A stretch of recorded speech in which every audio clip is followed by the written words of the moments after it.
नमः संस्कृताय। जय हिंद साथियों, संस्कृत संस्करण चैनल पर आपका हार्दिक अभिनंदन है। क्वेश्चन प्रैक्टिस करते हैं।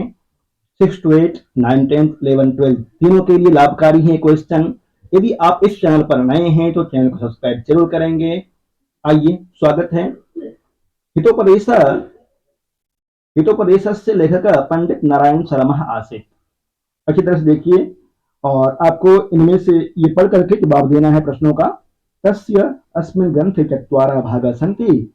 मित्रलाभः, सुहृद्भेदः, विग्रह, संधि चेति। उनके इस ग्रंथ में 4 भेद है। कौन कौन से? मित्रलाभ, सुहृद्भेद और विग्रह, संधि। विग्रह और संधि। अस्मिन् ग्रंथे त्रयश्चत्वारिंशत् कथाः सन्ति। इस ग्रंथ में 43 कथा है। अत्र श्लोकानां संख्या, यहाँ पे श्लोकों की संख्या 423 वर्ते। यहाँ पे श्लोकों की संख्या कितनी है? 423। 25 कथा पंचतंत्र समुद्रता संति। 43 कथा में से 25 कथा तो पंचतंत्र से ही ली गई है। अत्र पशु पक्षी विषय का कथा वर्तते। इसमें पशु पक्षी से संबंधित कथा है। जयी बाला मूलतः भवन्ति, जिसके द्वारा बालक प्रसन्न होते हैं इसको पढ़ करके। अधोलिखितानां प्रश्नानां उत्तराणि इदं पठित्वा ददातु। नीचे लिखे गए प्रश्नों का उत्तर आप ऊपर वाला पैराग्राफ पढ़ करके दीजिए। अभी आपने पैराग्राफ पढ़ा है, नीचे लिखे गए प्रश्न का उत्तर दीजिए।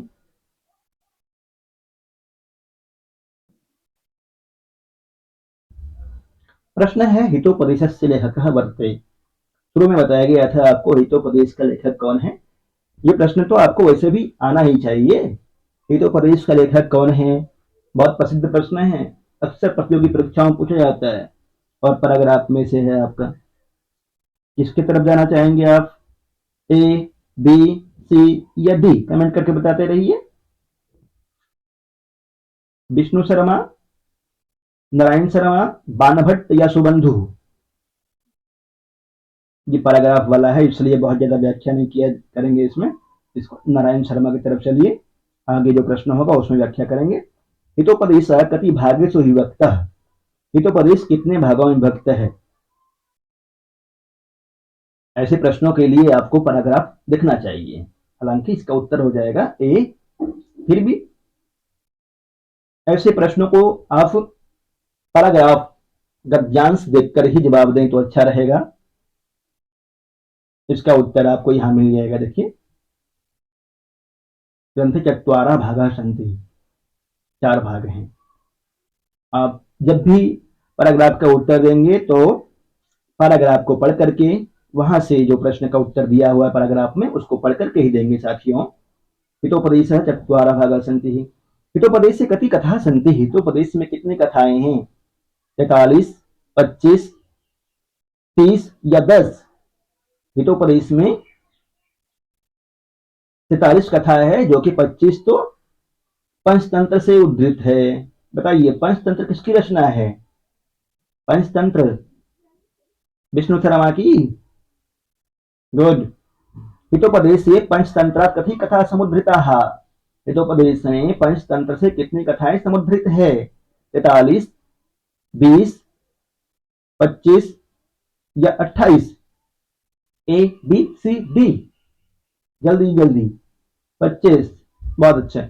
पशु पक्षी विषय का कथा यस्मिन् सन्ति स कथ्यते क्या? हितोपदेश, गीता, वाल रामायणम या चित्र मीमांसा? हितोपदेश। इसका उत्तर हो जाएगा ए। एक और गद्यांश है, उसमें से प्रश्न का उत्तर देना है आपको। जनतंत्राभिधानः शासन प्रणाली अस्माकं देशे प्रवर्तमानः अस्ति। हमारे देश में जनतंत्र शासन प्रणाली प्रवर्तमान है। राजनय शास्त्रज्ञ विद्वद्भिः राजनीतिज्ञैः विद्वद्भिः राजतंत्रं, कुलतंत्रं, प्रजातंत्रम् इति शासन प्रणाल्यस्त्रयोः भेदाः प्रतिपादिताः। राजनीतिज्ञों ने राजनीति, प्रजातंत्र और शासन प्रणाली 3 तरह के भेद बताए हैं। राजनय शास्त्रज्ञ विद्वद्भिः राजतंत्रं, कुलतंत्रं, प्रजातंत्रम् इति शासन प्रणाली के 3 भेद बताए हैं। किसके? शासन प्रणाली के। कौन कौन से हैं? राजतंत्र, कुलतंत्र और प्रजातंत्र, राजतंत्रम राज्य शासनम, राजतंत्र राजाओं का शासन होता है, जैसे भारतवर्ष में पहले हुआ करता था। कुलीनतंत्रम कुलीनानाम विशिष्ट जनानाम शासनम भवति, और कुलीन तंत्र विशिष्ट जनों का शासन होता है। जनतंत्रम जनानाम शासनमिति तैः आधुनिकै व्याख्यातम, जनतंत्रम जनानाम शासनम, जनता के शासन को जनतंत्र कहते हैं, जैसे कि आधुनिक विद्वानों ने व्याख्या दी है। जनतंत्र राज्य स्थानम जनः गृह्णन्ति, जनतंत्र में राजा का स्थान मनुष्य ग्रहण कर लेता है, जनता ग्रहण कर लेती है। कर्तव्य बोध एवं जनतंत्र मूलाधार, इसको ध्यान दीजिए, यहां से प्रश्न पूछा गया है। कर्तव्य बोध एवं जनतंत्र मूलाधार, कर्तव्य बोध ही जनतंत्र का मूल आधार होता है। यस्मिन् कस्मिन् वा कार्ये नियुक्ताः कर्तव्य संपादन समुत्सकाशक्तं राष्ट्र विकासे निरता विहित साध्यम साध्यंतो अष्टांता श्रमशीलाः देशवासिनो नागरिकाः एवं स्वराष्ट्रमुन्नेतुं क्षमन्ते इति, किसी भी कार्य में कर्तव्य बोध के प्रति जब लगातार परिश्रम करते रहेंगे तो वही व्यक्ति राष्ट्र के प्रति कुछ कर सकता है, वही श्रमशील देशवासी नागरिक एवं स्वराष्ट्र मुन्नेतुम क्षमन्ते, वही राष्ट्र के आगे बढ़ाने में समर्थ होता है। इति जनतंत्र पद्धत्या महद वैशिष्ट्यम, ये जनतंत्र पद्धति का महत वैशिष्ट्य है। जनतंत्र में राजा का स्थान कौन ग्रहण करता है? जनता, विद्वान, राजा या वणिक? बताइए, प्रश्न का उत्तर दीजिए। जनतंत्र में राजा का स्थान कौन ग्रहण करता है? जनता, विद्वान, राजा या वणिक? जनतंत्र में राजा का स्थान जनता ग्रहण कर लेता है। गुड। अगला प्रश्न है, जनतंत्र का मूलाधार क्या है? क्षेत्रीयता की भावना, उग्र राष्ट्रीयता की भावना, कर्तव्य बोध या भाषावाद? ए, बी, सी, डी? जल्दी जल्दी से, सिर्फ 15 सेकेंड आपको समय मिलेगा, कमेंट करते रहिए, कम समय में अधिक पढ़ने की कोशिश किया जाएगा। कर्तव्य बोध, हमारा देश में कौन सी शासन प्रणाली प्रचलित है? हमारे देश में अर्थात भारत देश में कौन सी शासन प्रणाली प्रचलित है? जनतंत्र, राजतंत्र, कुलीन तंत्र या तीनों?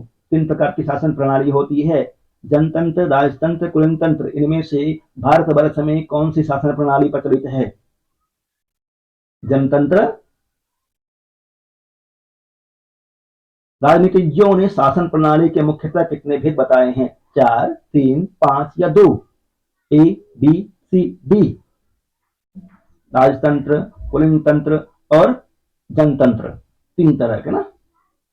राजतंत्र में किसका शासन होता है? प्रजा का, विद्वानों का, धनिकों का या राजा का? राजतंत्र में किसका शासन होता है? राजा का। अर्थ गौरव के लिए कौन कवि प्रसिद्ध है? अर्थ गौरव के लिए कालिदास, भास, भारवी या माघ? उपमा कालिदासस्य भारवेरर्थगौरवं दंडिनः पदलालित्यं माघे सन्ति त्रयो गुणाः। क्या होगा इस? भारवे अर्थगौरवम। निम्नलिखित में से कौन सी रचना भवभूति की नहीं है? भवभूति की रचना कौन कौन सी है? उत्तर रामचरितम, महावीर चरितम, मारुति माधवम। तीनों रचनाएं भवभूति की है। आपसे पूछा गया कौन सी नहीं है, क्या होगा इसका उत्तर? प्रतिमा नाटकम। प्रतिमा नाटकम किसकी रचना है? प्रतिमा नाटकम महाकवि भास की रचना है। भास की रचना प्रतिमा नाटकम। उत्तर रामचरित के कथा वस्तु का मूल आधार है। उत्तर रामचरितम की कथा वस्तु का मूल आधार महाभारत, ऐतिहासिक काव्य, रामायण या कल्पना मूलक? ए, बी, सी, डी? सी, रामायण। उत्तर कांड से उद्धृत है। रामस्य सखा कः आसीत्? राम का सखा कौन था? वाली, सुग्रीव, केसरी या जटायु? रामस्य सखा सुग्रीवः, बी की तरफ। गुड।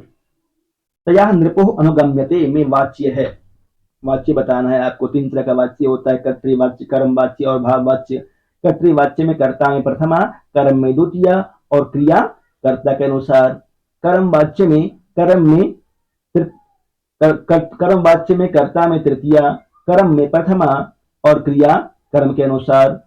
भाववाच्य में कर्ता में तृतीया, कर्म नहीं होता है और क्रिया सदैव प्रथम पुरुष एक वचन में प्रयोग होता है। तो ये बताना है आपको। तया नृपो अनुगम्यते में वाच्य है कर्म वाच्य। अगला प्रश्न है, गोधूम शब्द का अर्थ है। गोधूम शब्द का अर्थ क्या होगा? चावल, गेहूं, गदहा, गाय का दूध। गोधूम शब्द का अर्थ गोधूम। गोधूम मतलब गेहूं। गोधूम इति गेहूं।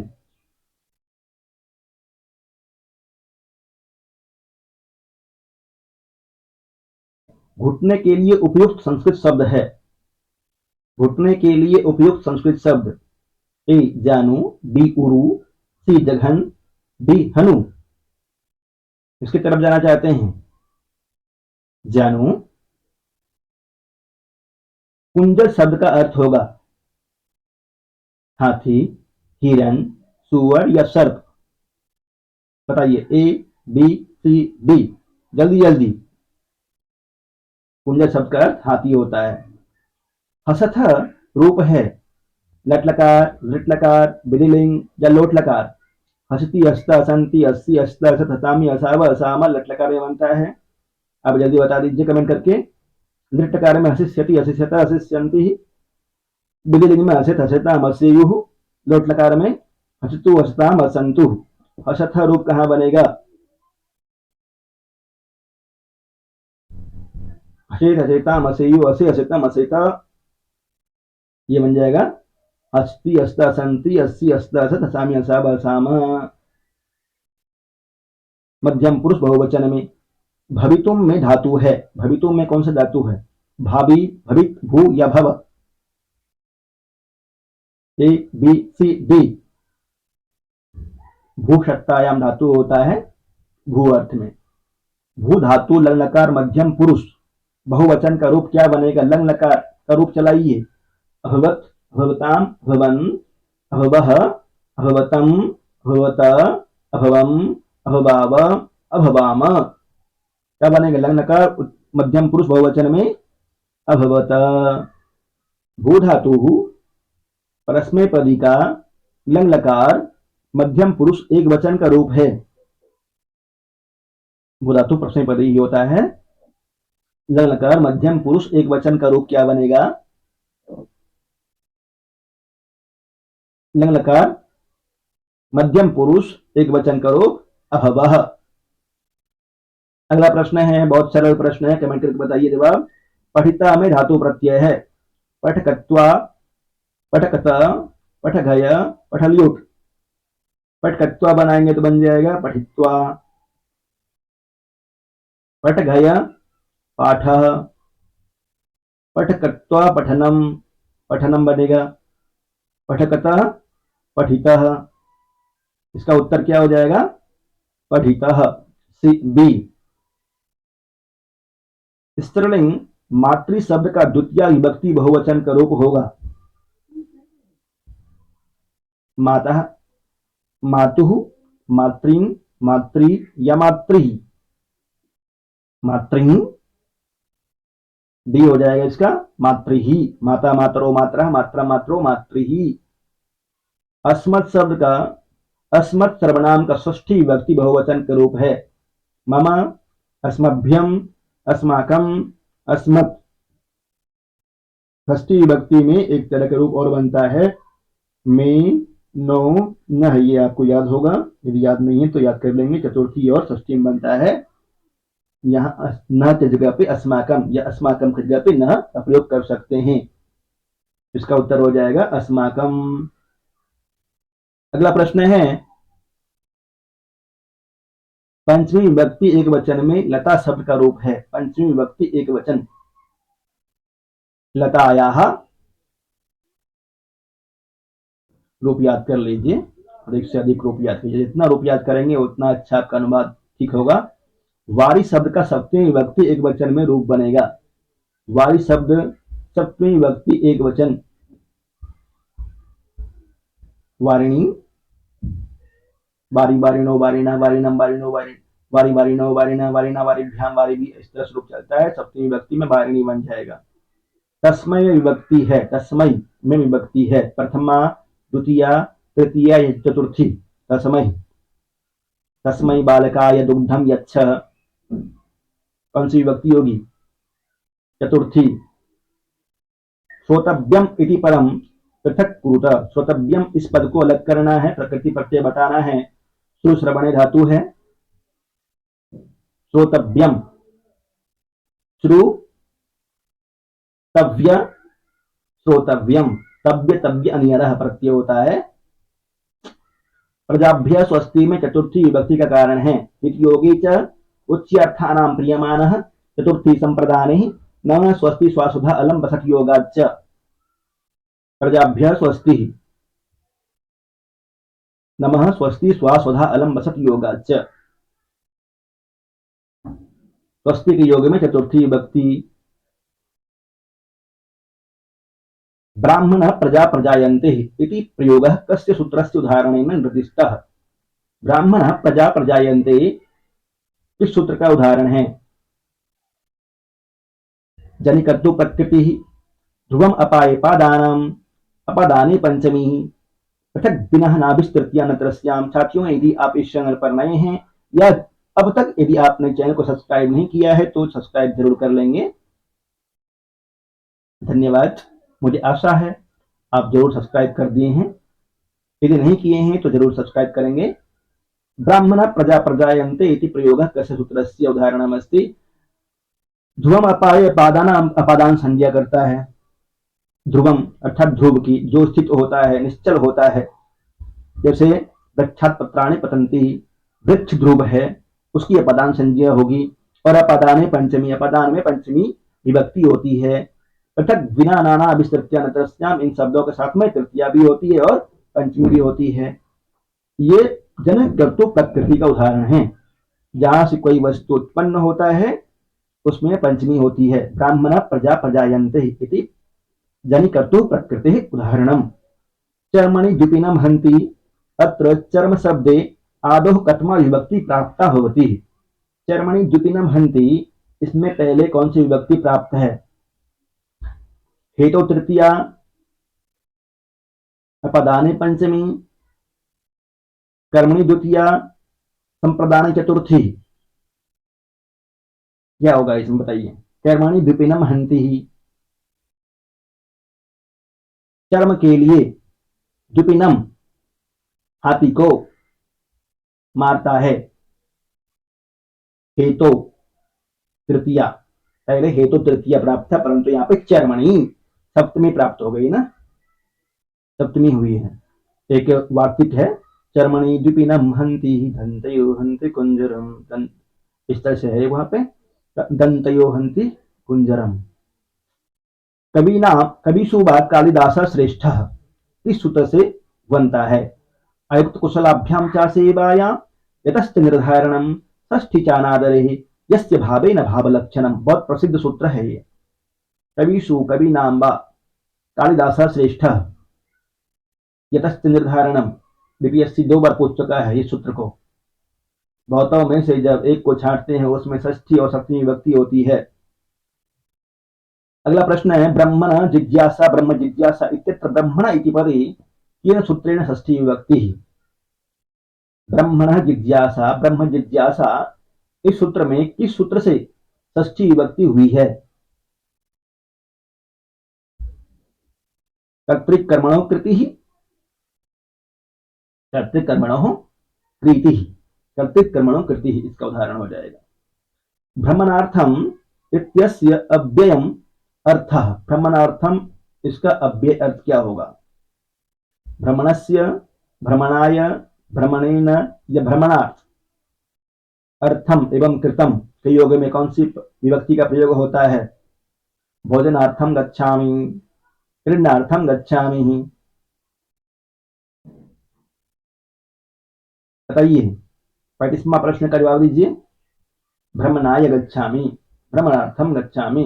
तृतीय का प्रयोग करते हैं षष्ठी होगी, और अर्थम का प्रयोग करते हैं तो चतुर्थी होती है। भोजनस्य कृते, भोजनार्थम। मोक्ष इच्छा अस्ति में मोक्ष की अधिकरण संज्ञा करने वाला सूत्र है। मोक्ष इच्छा अस्ति, इसमें मोक्ष की अधिकरण संज्ञा करने वाला सूत्र कौन सा है? धारो अधिकरणम, सप्तम्यधिकरणे च, यस्य च भावेन भावलक्षणम, षष्ठी च अनादरे।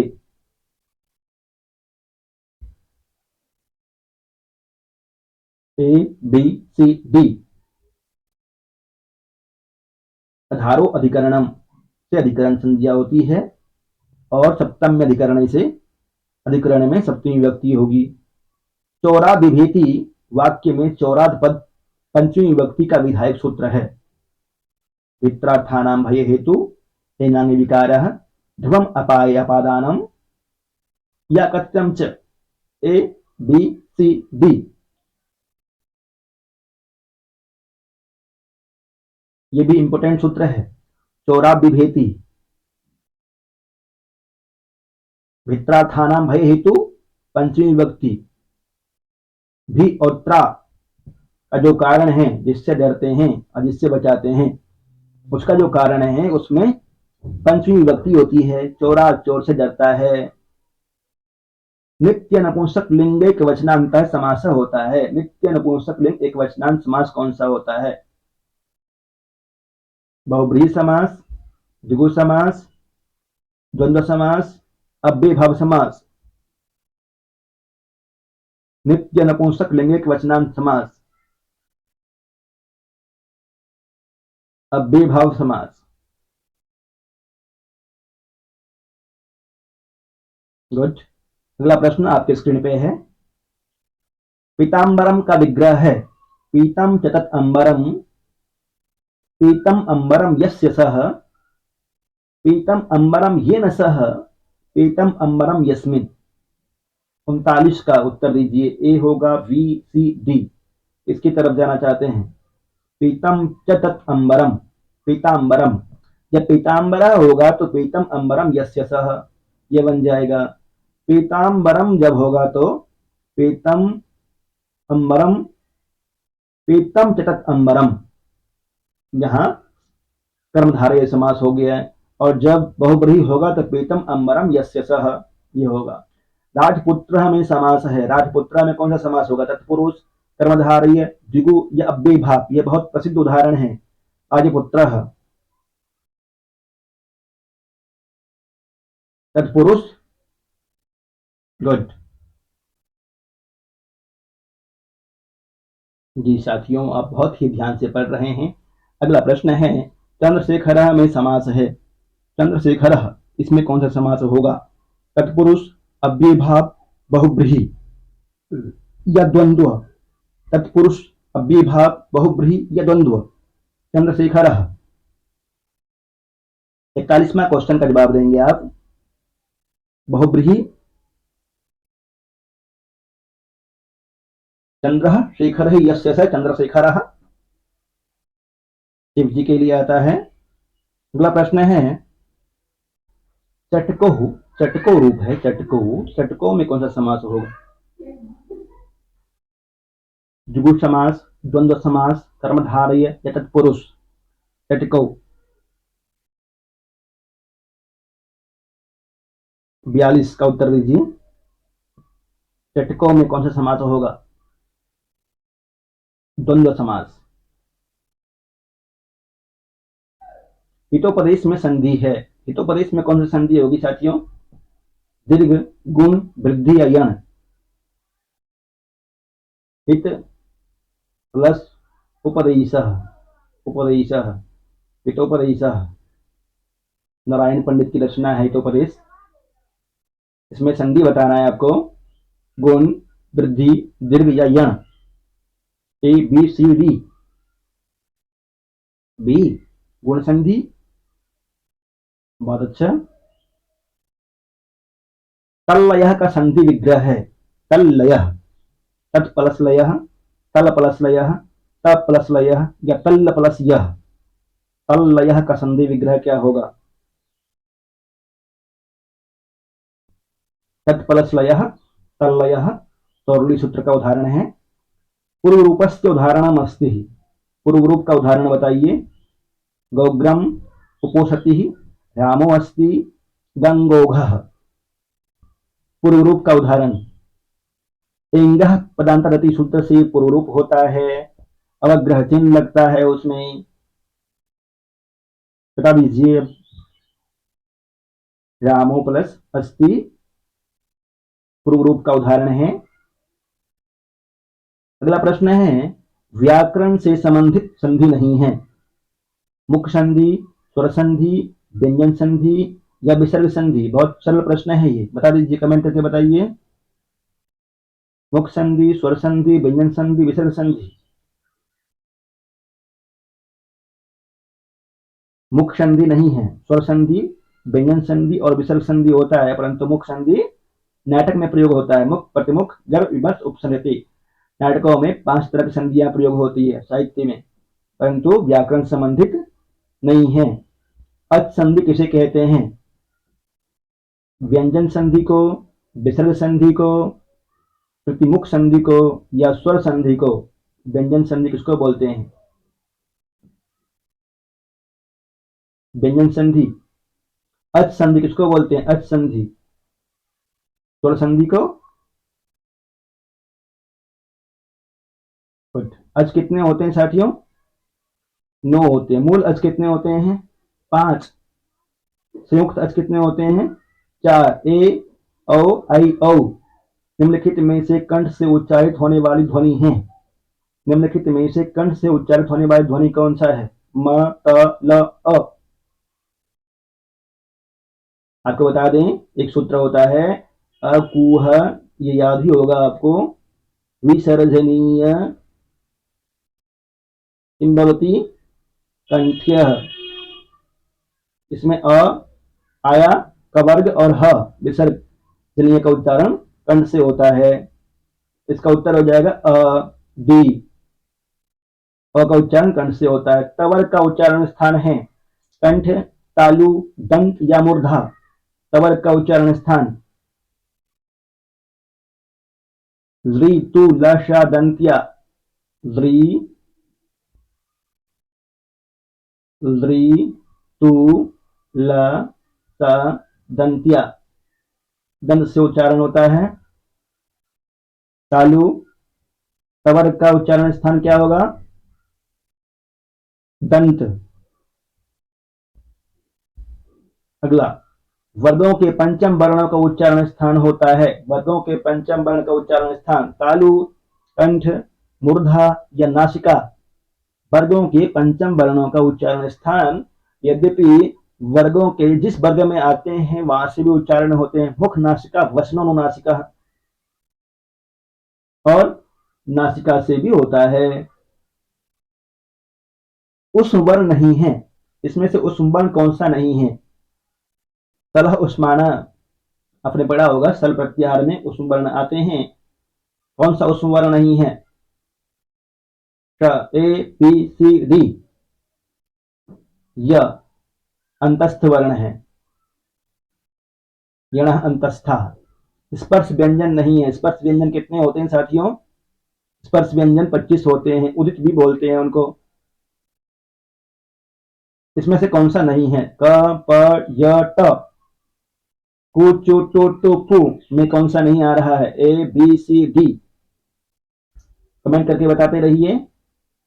यदि आपको अच्छा लग रहा है तो कमेंट करें, लाइक करेंगे, कमेंट करेंगे और चैनल को सब्सक्राइब नहीं किया है जरूर सब्सक्राइब कर लेंगे। अन्य साथियों तक शेयर करें। सी अंतस्थ वर्ण है। स्पर्श व्यंजन नहीं है। वेणी सहारे दुर्योधनस्य कंचुकी भवती। वेणी सहारे दुर्योधनस्य कंचुकी भवती। विनयंधरः, जयंधरः, रुधिरप्रियः, सुंदरकः। एक आधा प्रश्न कठिन भी पूछ सकता है, इसलिए ये भी ध्यान रखिए। बेनी सहार में दुर्योधन का कंचुकी है विनयंधरः। बेनी सहारम किसकी रचना है? ये तो बहुत प्रसिद्ध प्रश्न है, ये पूछ सकता है। बेनी सहारम भट्ट नारायण की रचना है। भट्ट नारायण की रचना है बेनिसहारम। समीचीनाम तालिकाम चिनुतः, नीचे दिया हुआ है समीचीन तालिका चुनना है आपको। एक इस तरह का प्रश्न पूछता है बीपीएससी में, क्योंकि इस बार कठिन प्रश्न पूछने वाला है। समीचीनाम तालिकाम चिनुतः, मुरारी की रचना कौन सी होगी? अनरखदागबम, शुद्रक, मृच्छकटिकम, भास, प्रतिमा नाटकम, विशाखदत्त, मुद्राक्षर। क्या होगा? 4 3 2 1। कहाँ पे है? 4 3 2 1, ये वाला इसका उत्तर हो जाएगा। 4 3 2 1 बी।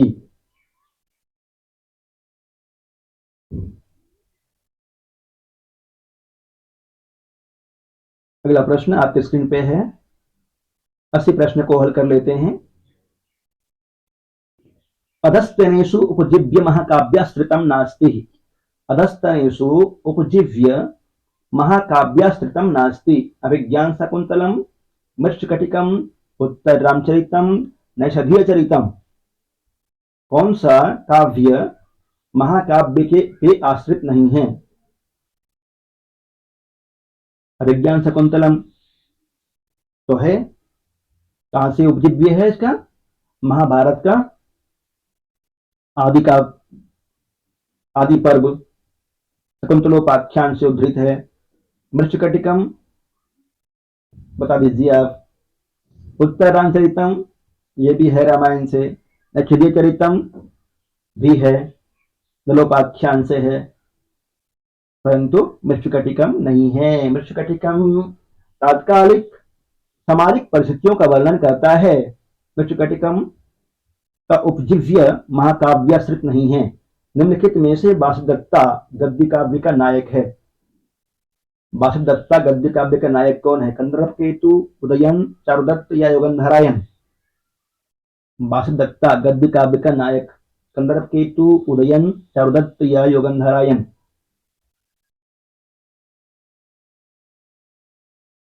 वासुदत्ता किसकी रचना है पहले तो ये बताइए आप। ये प्रश्न पूछ सकता है। नीचे वाला प्रश्न यदि नहीं पूछे तो ये प्रश्न इंपॉर्टेंट है। सुबंधु की रचना है वासुदत्ता, और ये गद्य काव्य है, कथा है। वासुदत्ता नायक है, इसका नायक पूछा गया है कंदर्प केतु। कंदर्प केतु इसका नायक है। त्रिविक्रम भट्ट की रचना है। त्रिविक्रम भट्ट की कौन सी रचना है? रामायण चंपू, मदालसा चंपू, यशस्ती चंपू या इनमें से कोई नहीं? त्रिविक्रम भट्ट ने ही कहा था रम्या रामायणी कथा रुष्णापि सुकोमला सखरापि सुकोमलः नमस्तस्मै कृताय नः रम्या रामायणी कथा। कौन सी रचना है उसकी?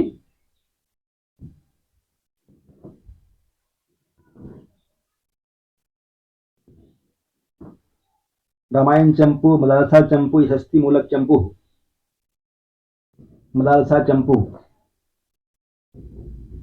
त्रिविक्रम भट्ट ने लंच चंपू में कहा है ये बात, रम्या रामायणी कथा। सूची 1 से 2 का मिलान करना है। बताइए, बहुत सरल प्रश्न है ये वाला भी। तीर्थार्जुनियम का नायक कौन है? तीर्थार्जुनियम का नायक अर्जुन। शिशुपाल वधम का नायक श्री कृष्ण जी। वेणी सहारम का नायक कौन है? भीम। अभिज्ञान शकुंतलम का नायक दुष्यंत। अब जवाब दीजिए आप मिला करके। ए बी सी डी क्या होगा? यूजीसी नेट में इस तरह से क्वेश्चन होते हैं अधिकतर। ए बी सी डी किसकी तरफ जाएंगे? ए का 2 है, फिर 1 है, 4 है, 1 2 4 3। कहां पे है? ए बी सी डी।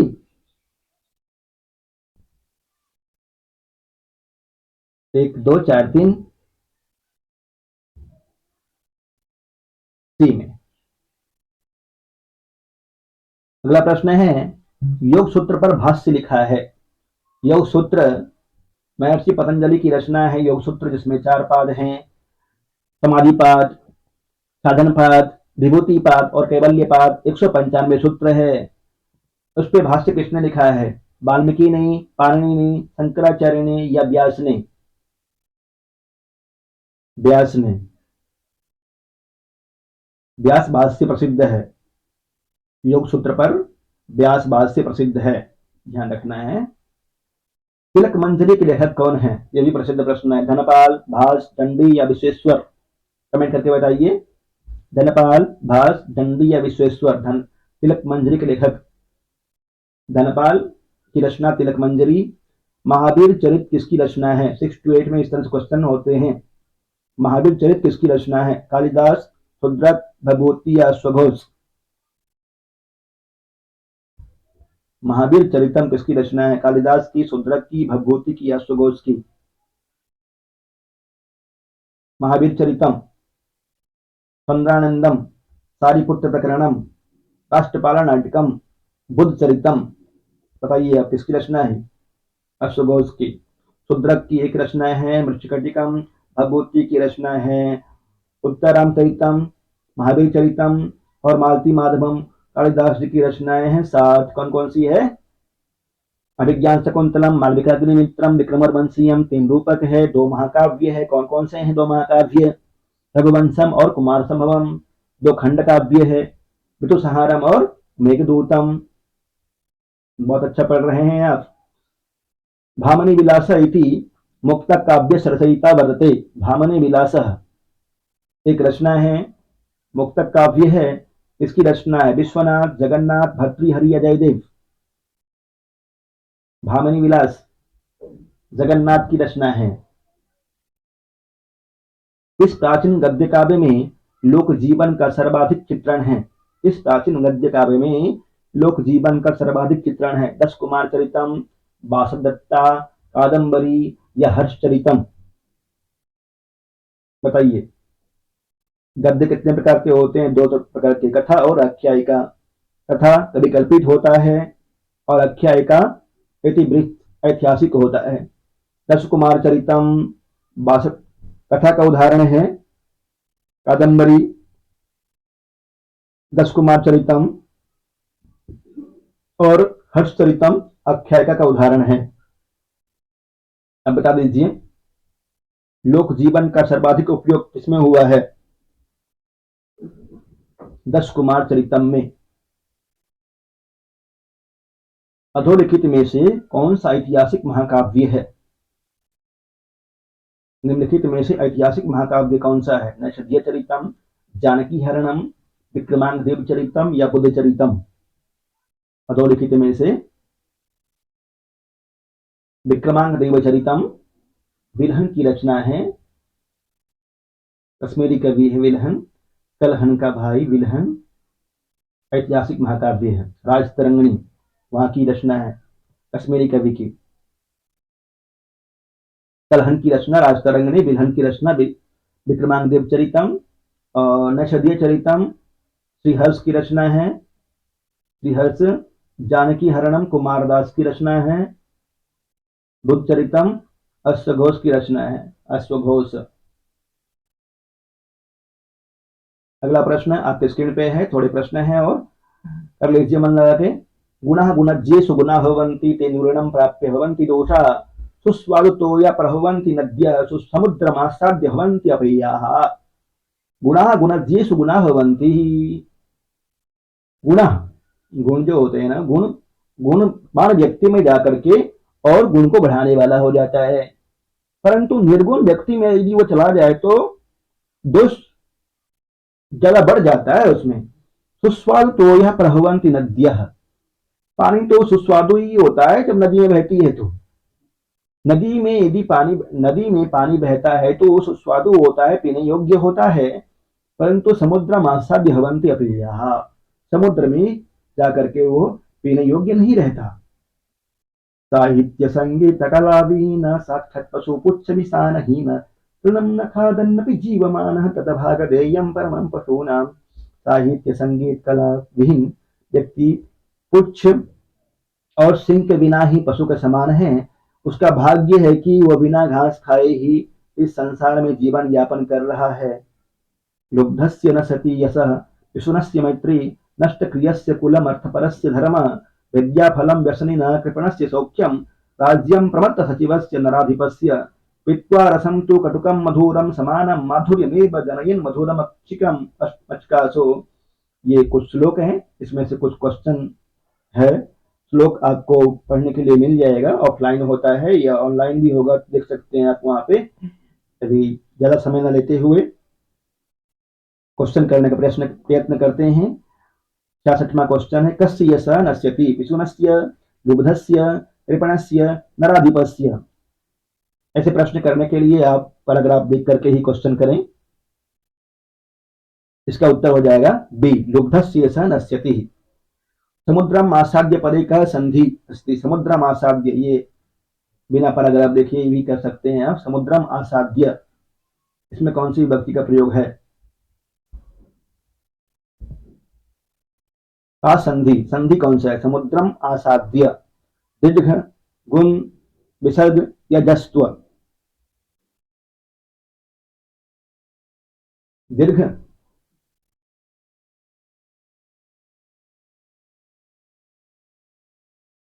अगला प्रश्न है, खादन इति पदे प्रत्यय कः? तुमन, तत्वा, लियप, सत्री। बताइए। A B C D. D की तरफ जाना चाहेंगे? गुड। सृजंती पदे कः लकारः?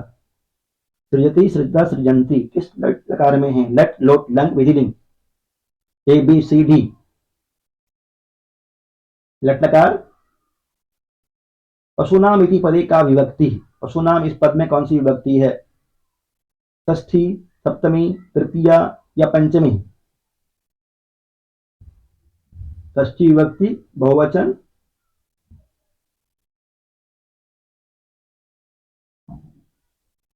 मधुरः सुक्तरसम के सृजंती। मधुरः सुक्तरसम के सृजंती अशंतः, शंतः, दृपाः, भ्रमराः।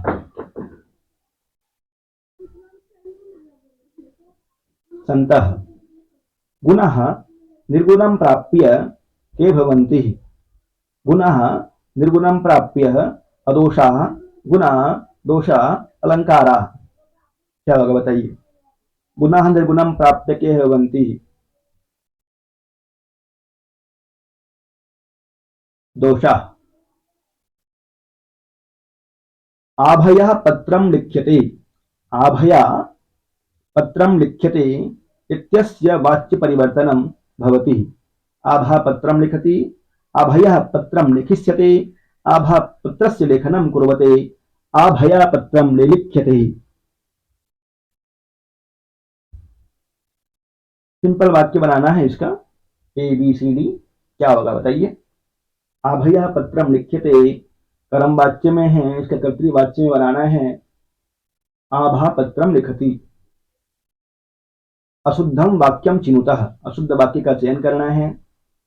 हसीना सह याति कौमुदी उपदेशो ही मूर्खानां प्रकोपाय न तो शांतये पशुभिः पिबन्ति जलम भुवनम अभितः वाटिका। अशुद्ध का चयन करके बताइए आप। ए बी सी डी।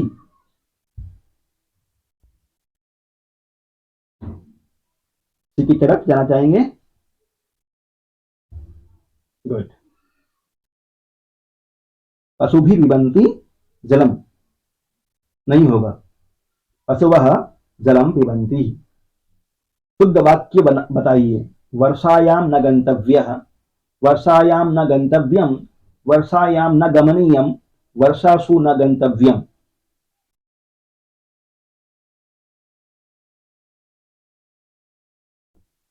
वर्षा शब्द बहुवचनांत होता है।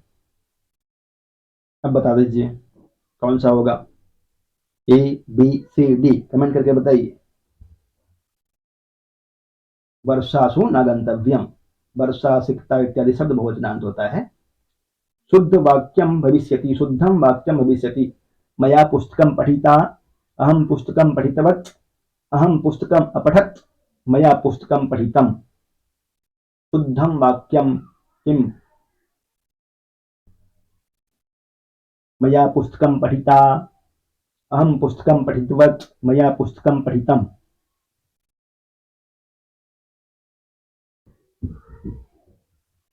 डी, तथा प्रत्येक योग में कर्ता में तृतीया होती है। कर्म के अनुसार क्रिया, पुस्तकम नपुंसक लिंग है इसलिए पठितम होगा। दंडा सबको ठीक करता है। दंडा शास्ति प्रजा सर्वा उचितम संस्कृतम रूपम अस्ति। दंडः न शास्ति सर्वा प्रजा। दंडः शास्ति सर्वा प्रजा। दंडः शास्ति प्रजा सर्वा। दंडः शास्ति प्रजा सर्वा। क्या बनेगा इसमें बताइए। अच्छी तरह से देखिए और देख करके जो शुद्ध होगा सबसे शुद्ध चयन करके बताइए। दंडः शास्ति सर्वा प्रजा।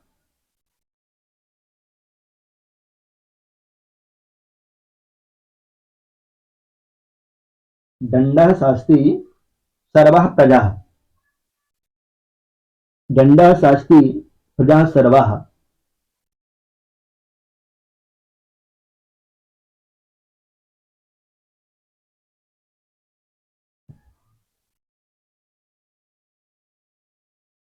उपरोक्त में दोनों हो जाएगा। गुणीजन इस नगर में निवास करते हैं। अस्य संस्कृतानुवादो अस्ति। गुणीजन इस नगर में निवास करते हैं। अनुवाद बताइए इसका। गुणिन इदम नगरम निवसन्ति। गुणी इदम नगरे निवसन्ति। गुणिनः अस्मिन् नगरे निवसन्ति।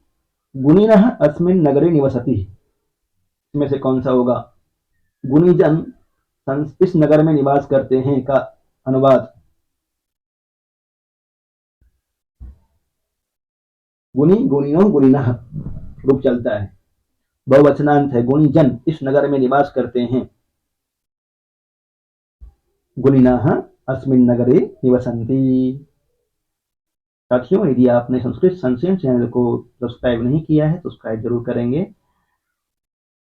वह गुरुकुल में अध्ययन के प्रयोजन से रहता है। वह गुरुकुल में अध्ययन के प्रयोजन से रहता है। उपर्युक्त वाक्यस्य शुद्ध संस्कृतानुवादः स्यात्। स गुरुकुलम अध्ययनाय वसति। स गुरुकुले अध्ययनाय वसते। सः अध्ययनेन गुरुकुलम उपवसति। स गुरुकुले अध्ययनात् हेतुः वसति। सः अध्ययनेन गुरुकुलम उपवसति। सः अध्ययनेन गुरुकुलम उपवसति। अंतिम प्रश्न है। पुनः आपसे निवेदन कि यदि आपने संस्कृत संचयन चैनल को सब्सक्राइब नहीं किया है सब्सक्राइब करेंगे। प्रभु से प्रार्थना आप सफल होकर के राष्ट्र की सेवा कीजिए, अपने परिवार की सेवा कीजिए, आने वाली पीढ़ी की सेवा कीजिए। धर्म साधनम इत्यस्य विग्रह वाक्यम किम। धर्म साधनम इत्यस्य विग्रह वाक्यम किम। धर्मे साधनम, धर्म साधनम, धर्मार्थ साधनम या धर्म से साधनम। A B C D comment करके बता दीजिए। और कैसा लगा आपको कक्षा कमेंट करके बताएंगे। धर्म से साधनम, धर्म साधनम। धन्यवाद। पुनः मिलामः।